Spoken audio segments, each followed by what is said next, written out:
नमस्कार, स्वागत है आपका इंडिया न्यूज हरियाणा। आप देख रहे हैं, मैं हूं आपके साथ निकिता अरोड़ा। बुलेटिन की शुरुआत फटाफट खबरों के साथ करते हैं। कृषि कानूनों के खिलाफ दिल्ली की सीमाओं पर लगातार विरोध कर रहे किसान भूख हड़ताल पर हैं। आंदोलन को लेकर सरकार और किसानों के बीच कोई समाधान नहीं निकला है। ऐसे में किसानों का प्रदर्शन तेज होता जा रहा है। दिल्ली की सिंगू, टीकरी, पलवल, गाजीपुर सीमाओं पर किसान दिन भर भूख हड़ताल पर रहेंगे और इसी के साथ देश भर में जिला स्तरीय प्रदर्शन किया जाएगा। कृषि कानून के खिलाफ दिल्ली की सीमाओं पर हजारों किसान 2 हफ्ते से ज्यादा वक्त से डटे हुए हैं। तो वहीं किसानों की मांग है कि कृषि कानून रद्द किया जाए, जिसे सरकार नहीं मान रही है। किसानों ने एक बार फिर से सरकार से तीन कृषि कानूनों को रद्द करने की मांग की है। उनका कहना है कि सरकार एमएसपी को लेकर नया कानून लेकर आए। तो वहीं जब तक एमएसपी पर नया कानून नहीं आएगा, उनका आंदोलन जारी रहेगा। किसान नेताओं का दावा है कि किसान संगठन एकजुट है। संगठनों के बीच किसी भी प्रकार का मतभेद नहीं है। किसान संगठनों का कहना है कि देश भर का हर नागरिक इस आंदोलन से जुड़ा हुआ है। अराजक तत्वों का किसान आंदोलन में कोई स्थान नहीं।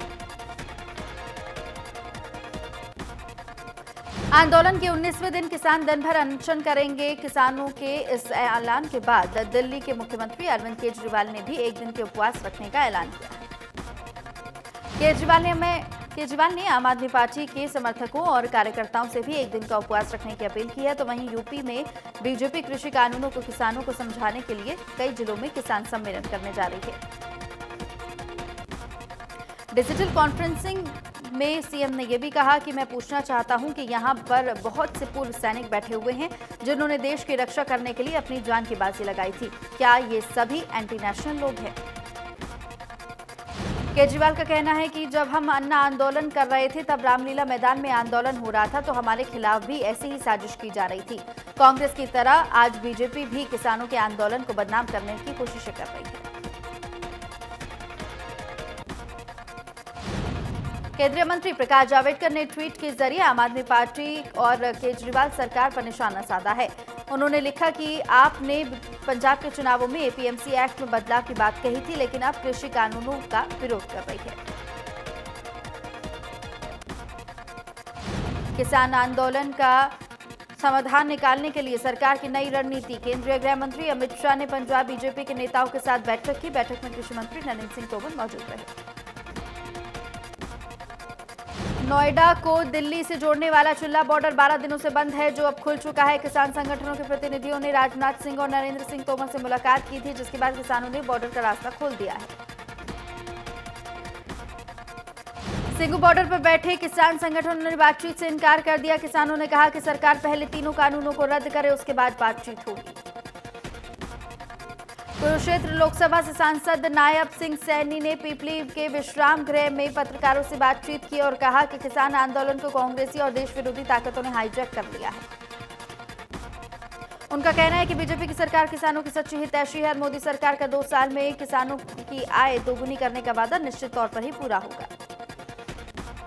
सांसद नायब सैनी ने कहा कि पंजाब किसानों की लड़ाई लड़े, लेकिन कम से कम हमारे हरियाणा के किसानों को उनका हक का एसवाईएल का पानी तो दे दे। किसानों के चल रहे आंदोलन को लेकर केंद्रीय राज्य मंत्री कृष्णपाल गुर्जर ने कहा कि सरकार और किसानों के बीच बातचीत से ही मामला सुलझेगा। किसानों को अपनी जिद छोड़नी होगी। कृष्णपाल गुर्जर का कहना है कि किसानों की आय दोगुनी करने के लिए केंद्र सरकार ने ये कानून बनाए हैं। उन्होंने विपक्ष पर आरोप लगाते हुए कहा कि किसान भोले भाले हैं, उन्हें विपक्षी भड़का रहे हैं। मृतक किसानों को श्रद्धांजलि देने के लिए पूर्व मुख्यमंत्री भूपेंद्र सिंह हुड्डा उजाना गांव पहुंचे, जहां उन्होंने मृतक किसान के परिवार को सांत्वना दी। नरवाना में 8 दिसंबर को भारत बंद के दौरान किसान धरने पर बैठे थे, जिसमें किसान किताब सिंह चहल की मौत हो गई थी। भूपेंद्र सिंह हुड्डा का कहना है कि किसान स्वार्थ के लिए आंदोलन में नहीं गए थे, अपनी कौम के लिए गए थे। इतनी ठंड में किसान कष्ट में हैं, अब सरकार को उनकी बातें मान लेनी चाहिए। साथ ही हुड्डा ने सरकार से मृतक किसान के परिवार को एक नौकरी और मुआवजा देने की मांग की है। जेजेपी प्रदेश अध्यक्ष निशांत सिंह लक्ष्मी राइस मिल जाखल में पहुंचे, जहां उन्होंने पार्टी कार्यकर्ताओं से इलाके और जाखल एरिया को समस्याओं की जानकारी से अवगत कराया। निशांत सिंह ने कहा कि किसान देश का अन्नदाता है, उसकी पीड़ा को दूर करना हम सभी का फर्ज है। उनका कहना है कि मामले में उप मुख्यमंत्री केंद्र सरकार के उन शीर्ष नेताओं से मिल चुके हैं जो नेता कृषि बिलों को लेकर किसानों के संपर्क में हैं। दिल्ली में केंद्रीय कृषि मंत्री नरेंद्र सिंह तोमर से मिलने के बाद भारतीय किसान यूनियन अराजनीतिक ग्रुप हरियाणा के प्रधान गुनी प्रकाश ने का ये कहना है कि जिन कृषि बिल को लेकर किसान धरना प्रदर्शन कर रहे थे वो कृषि बिल किसान हितैषी है। गुनी प्रकाश का कहना है कि ये किसानों के लिए काला कानून नहीं है बल्कि आजादी का रास्ता है, इसलिए हमने हरियाणा के प्रदेश के सभी जिलों में डीसी को ज्ञापन भी दिया है। कुछ लोग किसानों को बांटकर राजनीति कर रहे हैं। उनका कहना है कि जो कानून सरकार अब लेकर आई है ये कानून हमारी बहुत पुरानी मांग है, इन कानूनों से किसानों को आजादी मिलेगी। और साथ ही कृषि कानूनों पर सहमति जताते हुए उनका कहना है कि जिस कानून का विरोध हो रहा है वो कानून विरोधी नहीं, वो कानून किसान विरोधी नहीं बल्कि किसान हितैषी है।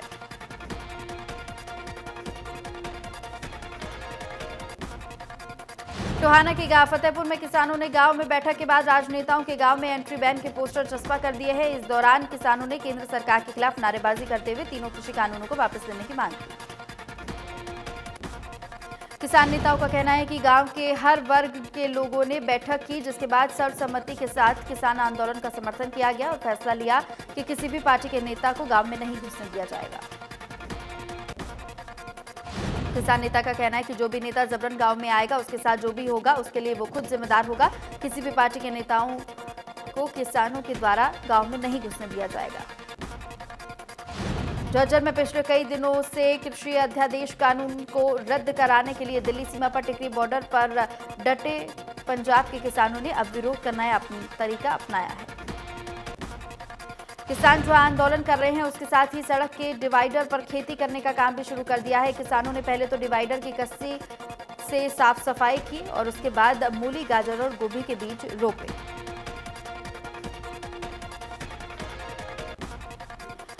धरने पर बैठे एक किसान ने दिल्ली बॉर्डर पर अपनी बेटी का जन्मदिन मनाया। किसान जगदीर सिंह को शादी के 9 साल बाद बेटी हुई थी, जिसका जन्मदिन उसने बॉर्डर पर मनाया।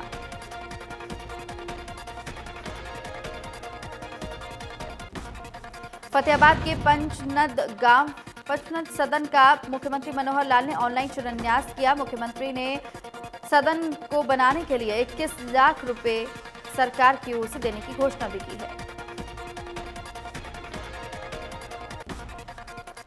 इस अवसर पर पंचनद स्मारक ट्रस्ट के प्रदेश अध्यक्ष और थानेसर से विधायक सुभाष सुधा भी मौजूद रहे और साथ ही आपको बताएं कि फतेहाबाद में यह भवन 10 करोड़ रुपए की लागत से बनकर तैयार होगा।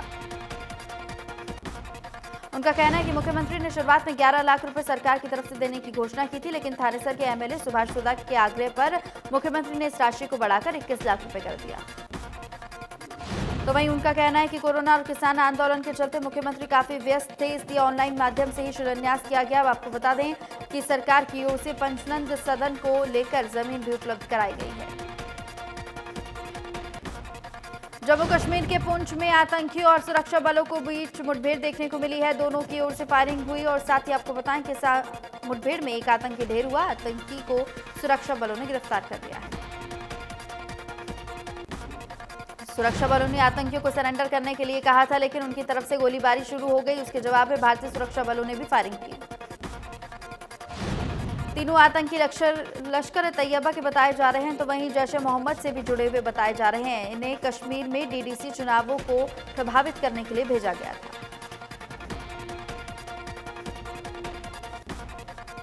भारत में कोरोना वैक्सीनेशन की शुरुआत अगले साल जनवरी से हो सकती है। अक्टूबर तक सभी देशवासियों को वैक्सीन की खुराक मिल सकती है, ये दावा सीरम इंस्टीट्यूट ऑफ इंडिया ने किया है। सीरम इंस्टीट्यूट ऑफ इंडिया के मुताबिक कंपनी को दिसंबर महीने के अंत तक वैक्सीन की इमरजेंसी इस्तेमाल की इजाजत मिल सकती है। सीरम ने उम्मीद जताई है कि अक्टूबर 2021 तक भारत में सभी को टीकाकरण कर दिया जाएगा।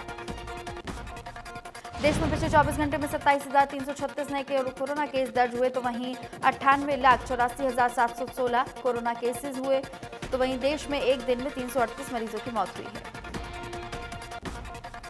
हरियाणा में एक दिन में 990 नए केस दर्ज हुए, तो वहीं प्रदेश में 2,52,392 कुल संक्रमित केस मिले हैं। करीब 10,000 से ज्यादा एक्टिव केस हैं।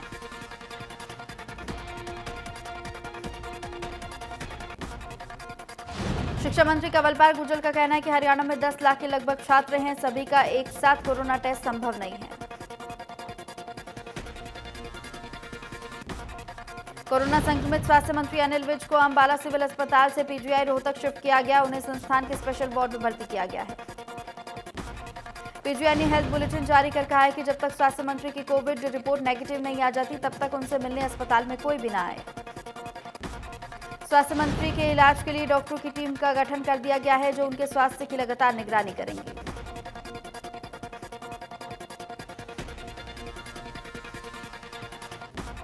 पानीपत में 20 साल बाद एबीवीपी का 92वां अधिवेशन हुआ और इस अधिवेशन समारोह में प्रदेश भर से आए छात्र और छात्राओं ने मिलकर एक दूसरे से मिले और ज्ञान हासिल किया।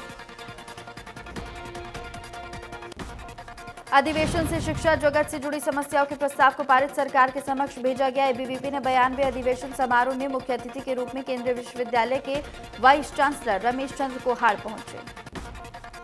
उनका कहना है कि ऐसे अधिवेशन से राष्ट्र प्रेम की भावना जागृत होती है। यदि छात्र साइंटिफिक तरीके से काम करें तो देश के विरुद्ध काम करने वालों के साथ काम नहीं करेगा और देश को आगे बढ़ाने के बारे में सोचेगा। मौके पर पानीपत ग्रामीण विधायक महिपाल ढांडा ने भी ये कहा है कि अखिल भारतीय विद्यार्थी परिषद में उन्होंने भी लंबे समय तक काम किया है। 2004 से जो उन्होंने निरंतर काम किया है उन दिनों को याद करने का मौका मिला। निर्वाचन पंजीयन अधिकारी एवं एसडीएम शशि वसुंधरा ने गोला विधानसभा क्षेत्र के अंतर्गत आने वाले मतदान केंद्रों का औचक निरीक्षण किया।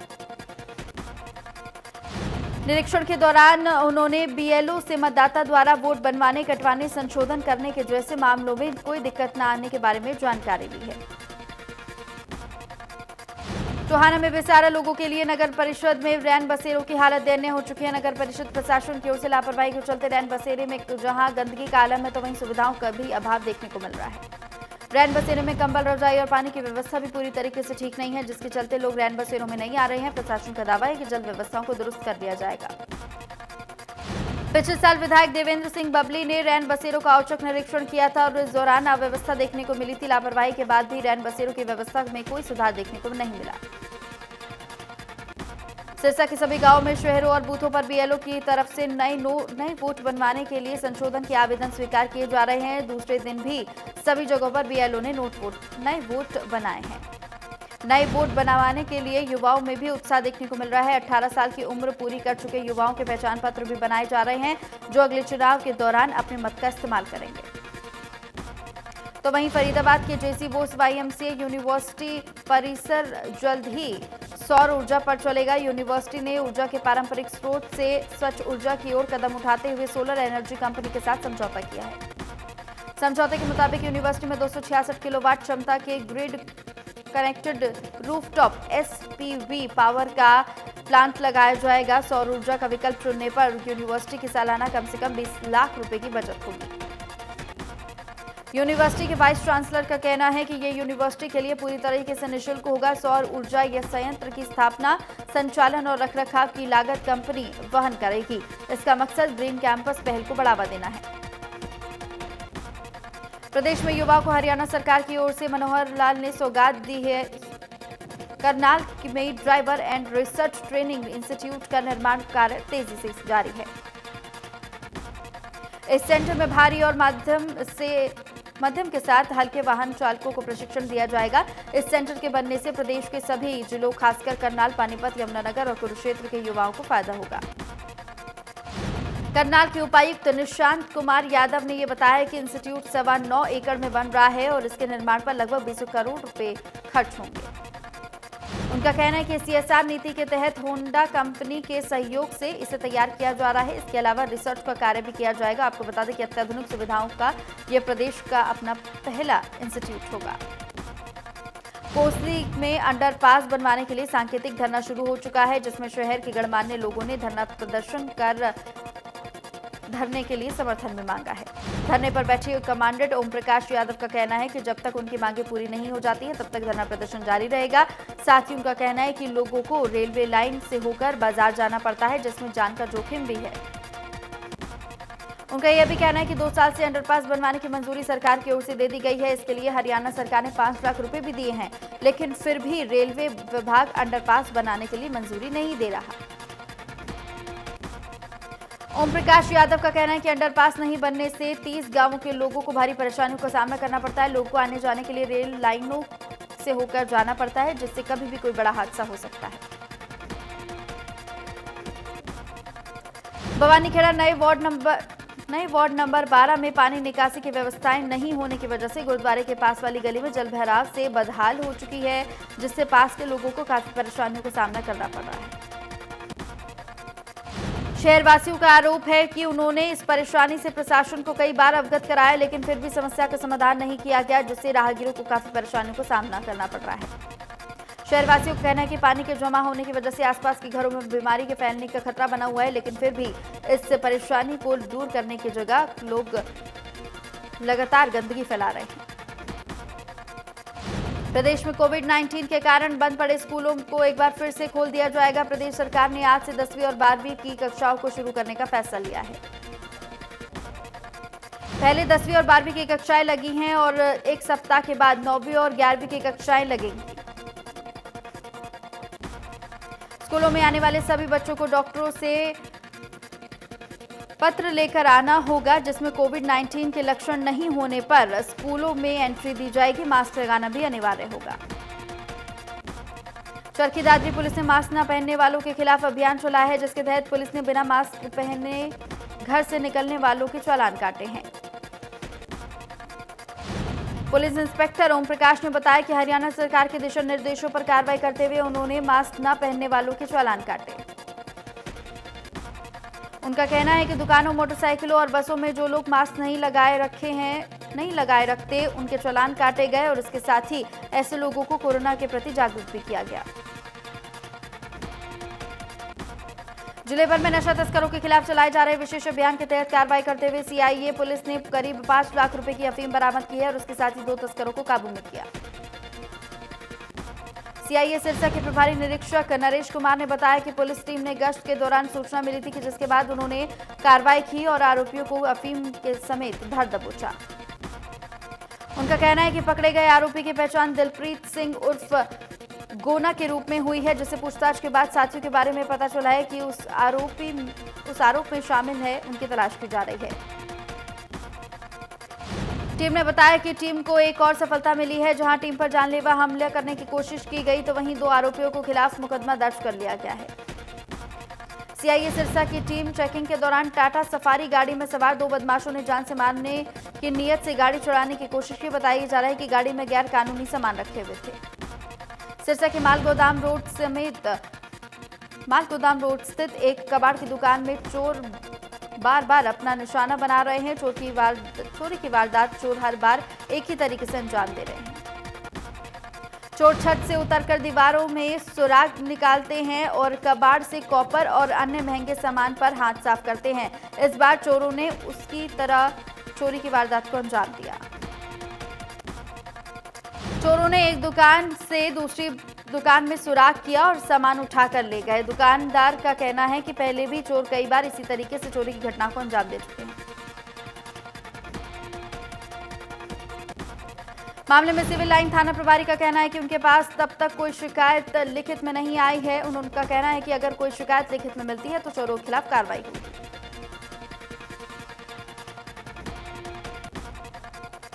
मेवात में राष्ट्रीय राजमार्ग 248 से दिल्ली अलवर सड़क पर एक हादसे में एक नौजवान की मौत हो गई है। ट्राला ने सड़क किनारे खड़े शख्स को टक्कर मार दी, जिससे मौके पर ही शख्स की मौत हो गई। सिरसा में एक नाबालिग के साथ गैंगरेप करने के बाद उसकी हत्या कर दी गई। मृतका के पिता के बयान के आधार पर 2 लोगों के खिलाफ जानलेवा मामला दर्ज किया गया है। मृतका के परिजन नागरिक हॉस्पिटल पहुंचे, इंसाफ की मांग की और पीड़ित पिता ने यह बताया है कि उसकी बेटी घर से अकेली निकली थी। उस वक्त घर पर 2 पहचान के शख्स आए और उन्हें इस वारदात को अंजाम दिया। मामले में थाना प्रभारी देवीलाल ने बताया कि सूचना मिलते ही पुलिस मौके पर पहुंची। बयान के आधार पर मामला दर्ज कर लिया गया। आरोपियों की तलाश जारी है। करनाल में कुंजपुरा के पास सड़क हादसा हो गया, जिसमें 17 साल के युवक की मौत हो गई और 2 लोग गंभीर रूप से घायल हो गए। घायलों को अस्पताल में भर्ती किया गया है। युवक हवाई अड्डे के पास फैक्ट्री में काम करता है और बाइक से घर जा रहा था। रास्ते में दूसरी साइड से आ रही बाइक से टक्कर हो गई। हरियाणा जनचेतना पार्टी ने नगर निगम चुनावों के लिए अपने दौरे शुरू कर दिए हैं और इसी कड़ी में पूर्व केंद्रीय मंत्री विनोद शर्मा ने अंबाला में 3 चुनावी कार्यालयों का उद्घाटन किया। पूर्व केंद्रीय मंत्री विनोद शर्मा ने बलदेव नगर, नोवेल्टी रोड और अनाज मंडी में चुनाव कार्यालय का उद्घाटन किया है। इस दौरान कार्यकर्ताओं और वार्ड वासियों ने फूल मालाएं पहनाकर विनोद शर्मा का जोरदार तरीके से स्वागत किया। जनसभा को संबोधित करते हुए विनोद शर्मा ने कहा कि अंबाला नगर निगम का करीब 1500 करोड़ रुपए का बजट है और अब फैसला अंबाला की जनता को करना है कि उन्हें वो लोग चाहिए या फिर बजट को अपने पर खर्च करेंगे या फिर हरियाणा जनचेतना पार्टी को ताकत देनी है जो कि अंबाला के विकास के लिए काम करने के लिए काम करेगी। पूर्व केंद्रीय मंत्री विनोद शर्मा ने जनता से वादा किया कि अगर अंबाला की जनता ने निगम चुनाव में ताकत दी तो निश्चित तौर पर अंबाला के युवाओं को रोजगार दिलाया जाएगा। पूर्व केंद्रीय मंत्री विनोद शर्मा ने वार्ड के लोगों से जनचेतना पार्टी के उम्मीदवारों को जिताने की अपील की तो वहीं शहर की सफाई व्यवस्था पर भी सवाल उठाए।